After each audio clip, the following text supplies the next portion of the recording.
ये है अद्भुत रहस्यमयी कहानियों की दुनिया का प्रवेश द्वार। अगर आपको लगे कि आप ऐसी दुनिया में आ गए हैं जहां अनजान खतरे इंतजार करते हैं, जहां गुत्थियां सुलझती हैं, जहां डर आपको गिरफ्त में लेता है और जहां बुरे सपने सच्चाई बन जाते हैं, तो इसका मतलब है कि आप है उस जगह में जिसका नाम है मिस्टीरियस मैनर।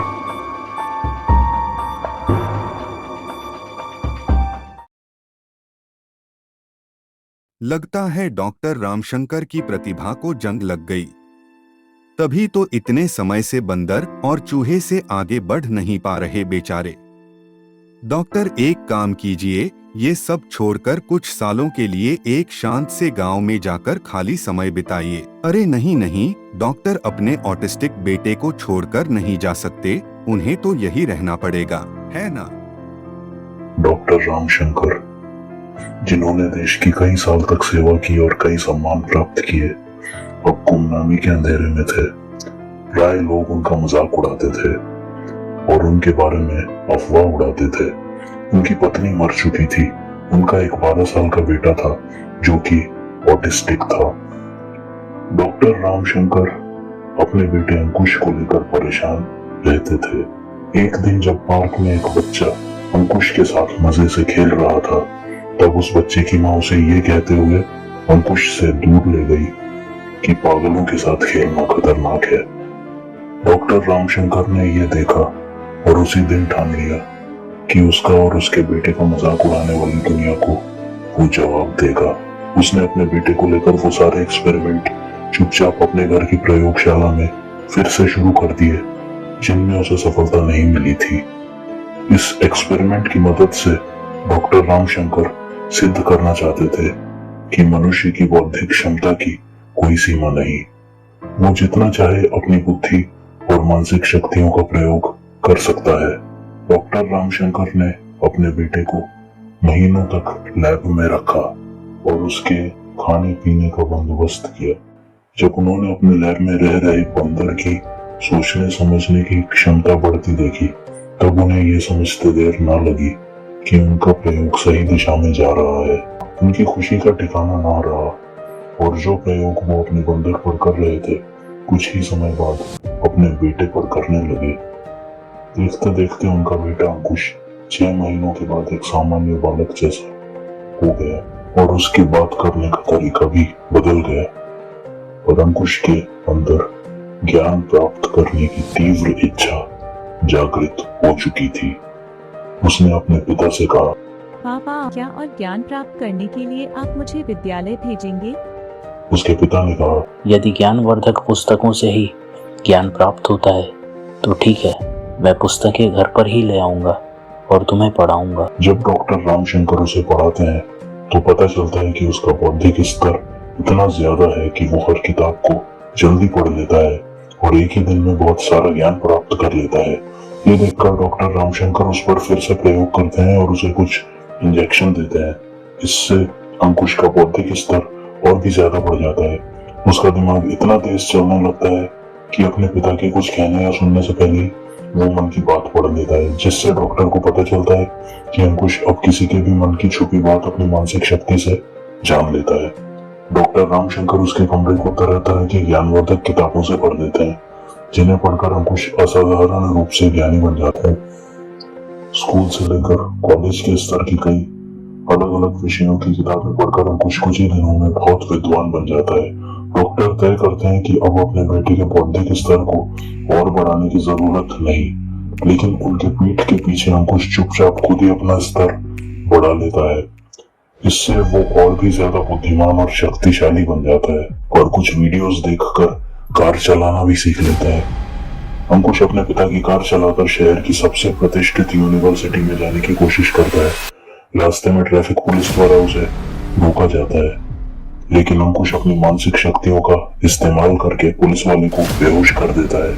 इस बीच डॉक्टर रामशंकर का चिंता के मारे बुरा हाल हो जाता है। वो हर तरफ फोन करते करते परेशान हो जाते हैं और आखिरकार थोड़ी देर बाद पुलिस को फोन करने का विचार बनाते हैं। यूनिवर्सिटी पहुंचकर वो सिक्योरिटी गार्ड्स को अपनी शक्ति से बेहोश कर देता है और अंदर लाइब्रेरी में घुस जाता है। लाइब्रेरियन भी उसे रोक नहीं पाता। लाइब्रेरी में बैठे बैठे वो कुछ ही घंटों में ढेरों किताबें पढ़ डालता है और लाइब्रेरियन के फोन से अपने पिता यानी डॉक्टर रामशंकर को फोन पर चिंता ना करने की सलाह देता है और अपनी लोकेशन बताता है। कुछ ही देर में वो पूरी यूनिवर्सिटी के ध्यान का केंद्र बन जाता है। कई सारी किताबें पढ़ने के बाद वो हर डिपार्टमेंट के एचओडी से बात करके उनसे उसकी परीक्षा लेने की बात करता है। एचओडी उससे अलग अलग सवाल करते हैं जिनके जवाब अंकुश तुरंत दे देता है और कहता है कि उससे फर्स्ट ईयर नहीं फाइनल ईयर के सवाल पूछे जाए। पहले से हैरान एचओडी उस समय और हैरान हो जाते हैं जब वो फाइनल ईयर के सवालों के जवाब भी अच्छे से दे देता है। सब मिलकर उससे उसका नाम पूछते हैं और उसे तुरंत डिग्री देने का फैसला करते हैं। प्रेस वालों को सूचित कर दिया जाता है और अंकुश मशहूर हो जाता है। लेकिन तभी अंकुश को ढूंढ के पुलिस वहां पहुंचती है और उसे अपने साथ ले जाना चाहती है। वहां उसे वो ट्रैफिक पुलिस वाला भी दिखता है जिसे वो चकमा देकर आया था। अंकुश को यह समझते देर नहीं लगती कि उसके या उसके पिता के विरुद्ध कार्रवाई होगी। पुलिस वाले उसे डांटना शुरू करते हैं जिससे कि अंकुश को गुस्सा आ जाता है। तुम्हारी कटु वाणी मेरी बुद्धिमत्ता का अपमान कर रही है। इसी के साथ एक तेज झटके के साथ सारे पुलिस वाले अंकुश से बहुत दूर जाकर गिरते हैं। अंकुश उन्हें संभलने का मौका ना देते हुए उन्हें बेहोश कर देता है।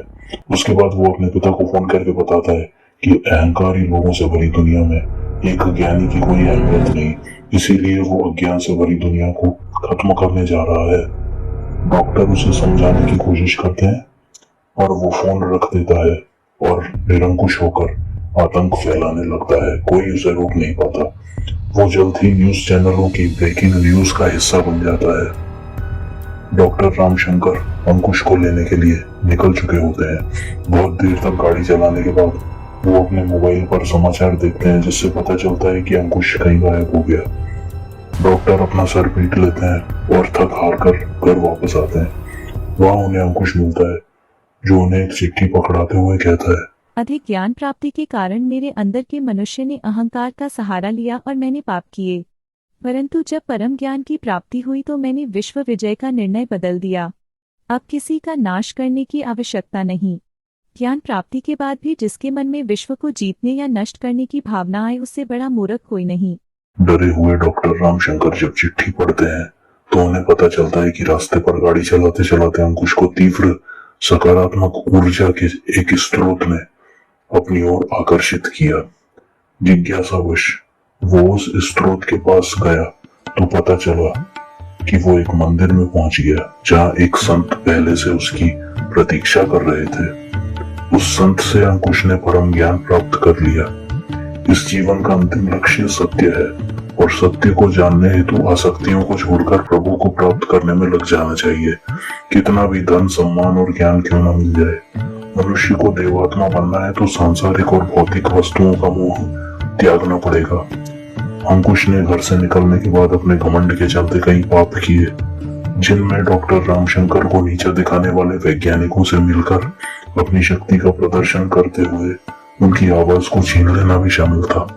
उन पापों के प्रायश्चित के रूप में उसने एक मानसिक रूप से अस्वस्थ लोगों के अस्पताल जाकर उन्हें अपनी शक्ति से ठीक कर दिया। अब उसका एकमात्र लक्ष्य है मानव देह त्याग कर एक दिव्य प्रकाश पुंज बनना। चिट्ठी पढ़ने में व्यस्त डॉक्टर को पता ही नहीं चला कि अंकुश कब लैब में चला गया और खुद को बंद कर लिया। वो लैब का दरवाजा खोलने की कोशिश कर रहे थे जिसे अंकुश ने अंदर से बंद कर लिया था। अंकुश बेटा रुक जाओ। अंकुश दरवाजा खोलो बेटा प्लीज अंकुश। लेकिन देर हो चुकी थी। जो अंकुश दुनिया को अपनी बुद्धि और मानसिक शक्ति के बल पर खत्म करने चला था, परम ज्ञान प्राप्ति के बाद उसने खुद को प्रकाश पुंज बना लिया था। रोते हुए डॉक्टर रामशंकर बोले, तुम सच में ज्ञानी थे बेटा। यदि कहानी पसंद आई तो लाइक और सब्सक्राइब करें। धन्यवाद। मिलते हैं अगली बार फिर किसी नई रहस्यमयी कहानी के साथ। रहस्य, रोमांच, डर और अनिश्चितता की दुनिया में जिसका नाम है मिस्टीरियस मैनर।